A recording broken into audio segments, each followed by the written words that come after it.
Hello everyone. இன்று பெரும்பாலானோரின் வாய்களில் மொழியக்கூடிய வாசகம் தான் பிரச்சினை. எதை தொட்டாலும் பிரச்சினை.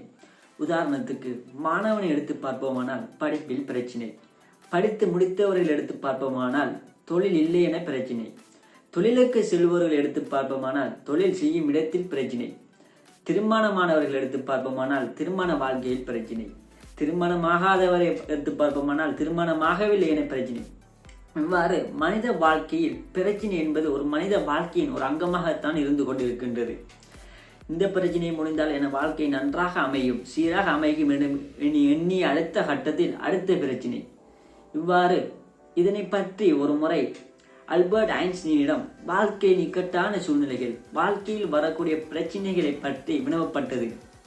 அதற்கு அவர், வாழ்க்கையில் கடினமான சூழ்நிலைகளை கையாள்வது என்பது சைக்கிளை செலுத்துவது போன்றது என்றார். சைக்கிளை செலுத்தும் போது சைக்கிளை சமநிலையை வைத்துக் கொள்வது என்பது மிக முக்கியமானதொன்றாகும். சைக்கிளை சமநிலை வைத்துக் கொள்வதற்கு நாம் சைக்கிளை முன்னோக்கி நகர்த்துவதன் மூலமே சைக்கிளை சமநிலையை வைத்துக் கொள்ள முடியும். வாழ்க்கையில் இன்பங்கள் வரும்போது வாழ்க்கையை ரசிக்கின்ற நாம் துன்பங்கள் வரும்போது வாழ்க்கையில் முடங்கி விடுகின்றோம். வாழ்க்கையில் பல வெற்றிகள் சொல்லித்தராத விடயங்களை தோல்விகள் சொல்லித் தருகின்றது என்பதை உணர தவறிவிடுகின்றோம். அதாவது வாழ்க்கையில் வரும் இக்கட்டான சூழ்நிலைகள், வாழ்க்கையில் நாம் அடையும் தோல்விகள் அனைத்தும் எமக்கு பலவிதமான அனுபவங்களையும் அறிவையும் வழங்குகின்றது என்பதை நாம் உணர தவறிவிடுகின்றோம். இதன் தோல்வியில் எமது வாழ்க்கையில் பலவிதமான மாற்றங்களை உண்டுபடுகின்றது. வாழ்க்கையில் இக்கட்டான சூழ்நிலைகள், கடினமான சூழ்நிலைகள் எமக்கு ஒரு புது வகையான வாய்ப்பை வழங்குகின்றது என்பதை நாம் அறிய மறுக்கின்றோம். அதாவது வாழ்க்கையில் ஒரு பிரச்சனை வரும்போது இந்த பிரச்சனையிலிருந்து நான் எவ்வாறு மீண்டு வருவது என்பதை பற்றி தான் பெரும்பாலானோர் சிந்திக்கின்றோம். ஆனால் இந்த பிரச்சனையை பயன்படுத்தி, இந்த பிரச்சனையில் எனக்கு உருவாகும் வாய்ப்பை பயன்படுத்தி நான் வாழ்க்கையில் எவ்வாறு அடுத்த கட்டத்துக்கு நகர்வோம் என்பதை எத்தனை பேர் எம்மில் சிந்திக்கின்றோம். அதாவது வாழ்க்கையில் வரும் எந்த விதமான பிரச்சனையும் எமது கட்டுப்பாட்டில் இல்லை. அது ஒரு சூழ்நிலை. அதனை எவ்வாறு எமக்கு சாதகமாக மாற்றிக்கொள்கின்றோம் என்பதில் தான் வாழ்க்கையின் வெற்றி உள்ளது. வாழ்க்கையில் வரும் எந்த இக்கட்டான சூழ்நிலைகளும் கஷ்டமான சூழ்நிலைகளும் நிரந்தரமானது இல்லை. அதாவது அதே போல் இன்பங்களும் நிரந்தரமானது இல்லை என்பதை உணர்த்துவதற்காக ஒரு குட்டி கதை ஒன்றை உங்களிடம் பகிர்ந்து கொள்ளலாம் என நினைக்கின்றேன். முன்னொரு காலத்தில் ஒரு மன்னர் இருந்தார். அம்மன்னர் தனது படைத்தளபதி அழைத்து, படைத்தளபதியை, எனக்கு ஒரு மோதிரம் வேண்டும். அம்மோதிரம் எப்படிப்பட்டதாக இருக்க வேண்டும் என்றால், அம்மோதிரத்தை நான் அணிந்திருக்கும் போது ஒரு இன்ப நிலையில் உள்ளவர் அந்த மோதிரத்தை பார்க்கும் போது அவருக்கு துன்பத்தினுடைய சிந்தனையும், துன்ப நிலையில் உள்ளவர் அம்மோதிரத்தை பார்த்தால் அவருக்கு இன்பத்தினுடைய சிந்தனையும் வர வேண்டும். இப்படிப்பட்ட மோதிரம் தான் எனக்கு தேவை என மன்னர் படைத்தளபதியிடம் கூறினார். இதை கேட்ட படைத்தளபதி வியந்து போனார். இவ்வகையான மோதிரத்தை நான் எங்கே தேடுவது?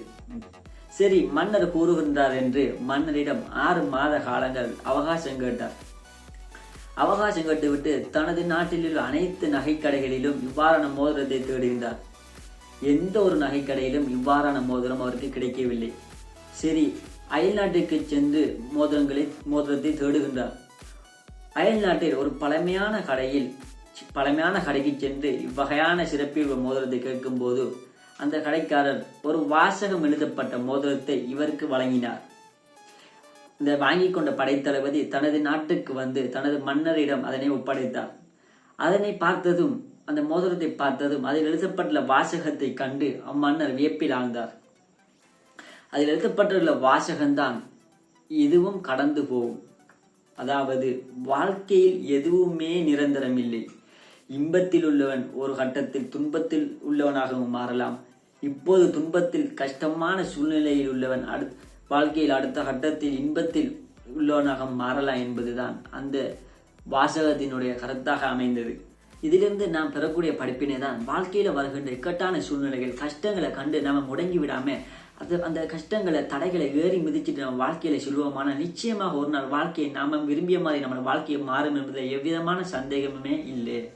வாழ்க்கையில வெற்றி அடைஞ்சு நம்ம வாழ்க்கையில் அடுத்த கட்டத்துக்கு போகணும் என்றால் இவ்வாறான பிரச்சனைகளை, இவ்வாறான சூழ்நிலையில, இக்கட்டான சூழ்நிலையை நம்ம ஏறி மிதிச்சுட்டு போகணும். ஏன்னா இப்படி இவ்வாறான சூழ்நிலையை ஏறி மிதிச்சுட்டு போனவன் தான் இப்போது வாழ்க்கையில சக்சஸ் ஆன நிலையில, அதாவது நம்ம பார்க்கக்கூடிய பெரிய ஸ்டாராக இருக்கலாம், பெரிய பிஸ்னஸ்மேனாக இருக்கலாம், பெரிய கோடீஸ்வரனாக இருக்கலாம். இவ்வாறான அனைவருமே இவ்வாறான இக்கட்டான சூழ்நிலையிலிருந்து மீண்டு வந்தவர் தான். வாரான இக்கட்டான சூழ்நிலை வரும்போது அவரை மீண்டு வராமல் முடங்கி போயிருப்பார்கள் என்றால் இப்போது நான் இருக்கக்கூடியவர்களாக அவர் மாறி இருக்க மாட்டார்கள். ஸோ நாம் இப்போ இந்த நமது வாழ்க்கையில் இந்த பிரச்சனையில் மூழ்கி இந்த பிரச்சனையோட மீண்டு வாரப்பது தெரியாமல் தத்தளித்து கொண்டு இருக்கலாம். ஆனால் நிச்சயமா ஒரு நாள் இந்த பிரச்சனையிலிருந்து மீண்டும் வந்து எமது வாழ்க்கை சீரான தன் சந்தோஷம் உள்ள வாழ்க்கையா மாறும் என்பது விதமான சந்தேகமே இல்லை. ஸோ நீங்க இப்ப இந்த வீடியோ பார்த்து கொண்டிருக்கும் விதமான பிரச்சனைகளே தத்தளித்து கொண்டிருக்கின்றதை மறக்காம கீழே கமெண்ட் செக்ஷன்ல பதிவிடுங்க. ஸோ இந்த வீடியோவில் இக்கட்டான கஷ்டமான சூழ்நிலையை கையாள்வது எப்படி, அதிலிருந்து மீள்வது எப்படி என்பதை பற்றிய பல வகையான விடயங்களை ஆராய்ந்தோம். ஸோ இந்த வீடியோ பிடிச்சிருந்த லைக் பண்ணுங்க. இந்த வீடியோ பார்க்கும்போது உங்களுக்கு முதலில் ஞாபகத்தில் வந்த நபர் யார், உங்களோட ரிலேட்டிவ் இருக்கலாம், ஃப்ரெண்ட்ஸாக இருக்கலாம். சில விஷயங்கள் ஆகப்பட்டு என்னடா வாழ்க்கை என்று வாழ்ந்து கொண்டு இருப்பவர் அவருக்கு இந்த வீடியோ ஷேர் பண்ணுங்க. இது போல பல வகையான வீடியோக்களை பார்வையிடுறது நம்ம சேனலை மறக்காம சப்ஸ்கிரைப் பண்ணுங்க.